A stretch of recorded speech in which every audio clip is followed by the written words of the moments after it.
Trump melancarkan serangan habis-habisan terhadap rezim diktator Iran setelah Israel menyerang komandan yang terkait dengan Garda Revolusioner Islam di Beirut. Dan beberapa jam kemudian, Teheran meluncurkan rudal dan drone yang menempatkan Kuwait dan pasukan Amerika di pusat krisis. Pada hari Kamis 28 Mei 2026, Kuwait berhasil mencegat rudal balistik. Amerika Serikat menembak jatuh drone Iran di dekat Selat Hormuz, dan Washington mulai memperlakukan rezim tersebut sebagai agresor langsung, bukan sebagai korban provokasi eksternal. Trump mendapatkan peluang politik untuk memperketat sanksi, menjaga pasukan tetap siaga, dan menolak memberikan keuntungan finansial apapun kepada rezim saat mereka mengancam negara tetangga. Apa yang coba dibuktikan Teheran? Mengapa Trump memperkeras sikapnya sekarang? Bagaimana penepuman ini bisa mengubah respons berikutnya? Saya akan segera memberitahu Anda semua itu. Jika Anda suka konten yang langsung ke intinya dan tanpa basa-basi seperti ini, pertimbangkan untuk berlangganan. Karena di sini selalu ada video seperti ini secara rutin. Rangkaian peristiwa ini dimulai di selatan Iran di wilayah Bandar Abbas, sebuah area penting untuk logistik angkatan laut dan peluncuran-peluncuran rezim. Pasukan Iran menerbangkan drone serang di wilayah dekat Selat Hormuz, di mana kehadiran Amerika sudah siaga karena provokasi-provokasi terbaru. Komando Pusat Amerika Serikat melaporkan bahwa 5 drone berhasil dicegat dan peluncuran ke-6 berhasil digagalkan dari titik kendali di daratan Iran. Respons Amerika tidak datang sebagai sandiwara, melainkan sebagai pengekangan militer langsung, dengan pesan bahwa setiap peluncuran akan diawasi, dilacak, dan dinetralkan. Provokasi semakin serius ketika Iran meluncurkan rudal balistik ke arah Kuwait pada malam 27 Mei. Proyektil tersebut berhasil dicegat oleh pasukan Kuwait sebelum menyebabkan kehancuran dan tidak ada laporan langsung mengenai korban jiwa atau luka-luka. Meskipun demikian, serangan tersebut telah membuka luka politik di Teluk. Kuwait bukanlah target utama dalam perselisihan nuklir, tidak memimpin operasi Israel di Beirut, dan tidak memimpin serangan terhadap Teheran. Namun demikian, Kuwait tetap berada di lintasan misil Iran. Disinilah narasi rezim runtuh, karena siapapun yang menargetkan negara tetangga sambil berbicara tentang negosiasi, jelas ingin menggunakan rasa takut sebagai bahasa diplomasi. Trump sekarang bekerja dengan fakta konkret untuk mendukung sikap kerasnya. Gedung Putih misalnya bisa mengatakan kepada sekutu-sekutu di Teluk bahwa ancamannya bukanlah sesuatu yang abstrak karena misilnya sudah diluncurkan.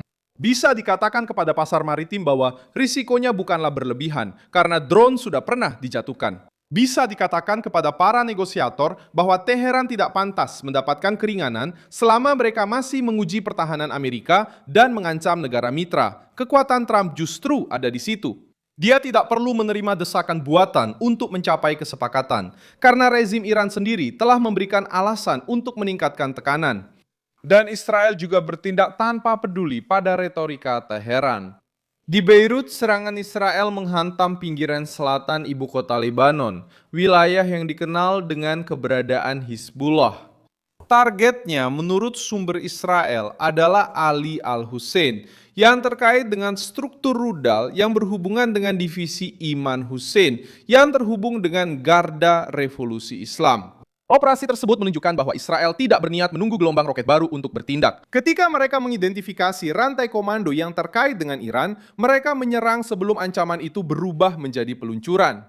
Detail terpentingnya adalah bahwa Garda Revolusi Islam tidak beroperasi seperti pasukan biasa. Mereka menggunakan pangkalan, milisi, komandan eksternal, propaganda, dan jalur laut untuk menyebarkan tekanan, tanpa menanggung semua biayanya.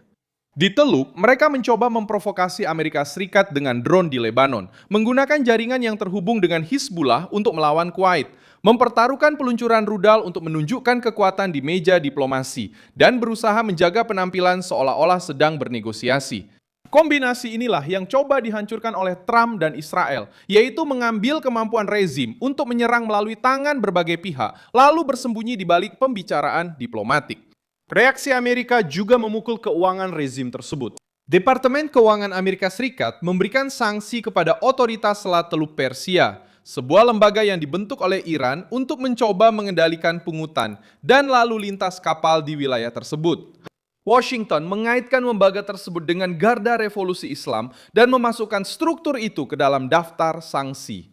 Pesan tersebut ditujukan kepada kapal, bank, perusahaan asuransi, dan perusahaan lain untuk membayar atau mematuhi. Penarikan biaya oleh Teheran dapat menyebabkan sanksi dari Amerika. Trump tidak hanya menargetkan misilnya, tetapi juga mesin yang mengubah ancaman menjadi uang. Bagian ini penting karena rezim membutuhkan dana untuk menopang mesinnya, yaitu kediktatoran. Iran membiayai pasukan internal, sekutu eksternal, propaganda, keamanan jalanan, dan kelompok bersenjata di luar perbatasannya. Ketika Amerika Serikat memutus jalur keuangan, tekanan itu sampai pada titik sensitif bagi kelangsungan politik. Teheran bisa merekam video rudal, bisa menginjak bendera Amerika untuk menyulut basis militannya, bisa mencoba menjual keberanian, tapi tanpa uang. Jaringannya mulai goyah. Milisi menuntut pembayaran, komandan menuntut sumber daya, kapal takut terkena sanksi, dan perusahaan lari dari risiko.